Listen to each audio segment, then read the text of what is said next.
Quand le chemin devient silencieux, il y a un moment précis dans tout parcours personnel où le bruit disparaît. Au début, il y a l'enthousiasme, les idées, l'énergie, puis progressivement le silence s'installe. Moins de messages, moins d'encouragement, parfois même des regards sceptiques. Et c'est là que beaucoup abandonnent. Pas parce qu'ils ne sont pas capables, mais parce qu'ils se sentent seuls. Avancer sans soutien n'est pas naturel. L'être humain est fait pour appartenir, pour être reconnu. Alors quand cette reconnaissance disparaît, le doute s'infiltre. Partie 1. Le doute ne vient pas de toi. Quand personne ne te soutient, ton esprit commence à chercher une explication.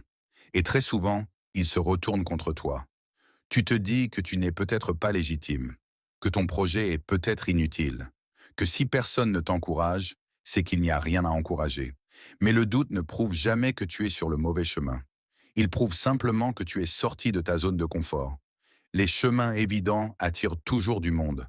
Les chemins profonds, eux, commencent pour souvent seuls. Partie 2. Pourquoi le soutien arrive toujours après? C'est une réalité difficile à accepter. Les gens soutiennent rarement ce qu'ils ne comprennent pas encore. Ils applaudissent les résultats, pas le processus.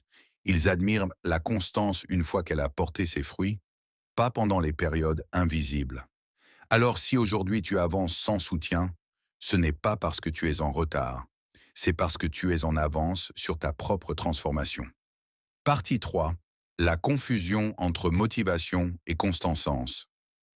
Beaucoup de personnes abandonnent parce qu'elles pensent avoir perdu la motivation. Mais la motivation n'a jamais été faite pour durer. Elle est émotionnelle, instable, dépendante de l'extérieur. La constance, elle, est mentale, silencieuse, indépendante. Rester constante, ce n'est pas se sentir bien tous les jours. C'est continuer même quand tu ne ressens rien de spécial. Partie 4. Devenir son propre point d'appui. À un moment, tu dois faire un choix intérieur. Continuer à attendre que quelqu'un te valide, ou décider que ta parole te suffit. Devenir son propre soutien, ce n'est pas se fermer aux autres. C'est arrêter de dépendre de leur énergie pour avancer. C'est te dire, même si personne ne me regarde, je continue. C'est là que la discipline devient intime, personnelle, inébranlable. Partie 5. Ce qui aide à tenir quand c'est long. Voici ce qui aide réellement sur la durée.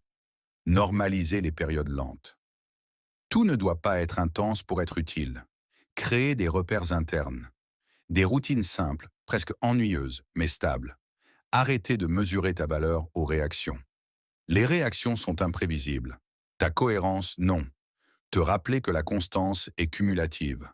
Chaque jour compte, même quand il semble insignifiant. Partie 6. La transformation invisible. Ce que peu de gens disent, c'est que la constance transforme d'abord ton identité, avant de transformer ta situation. Tu deviens plus calme, moins réactive, moins dépendante. Tu n'as plus besoin de convaincre. Tu sais, et cette certitude intérieure vaut plus que n'importe quel soutien extérieur. Conclusion.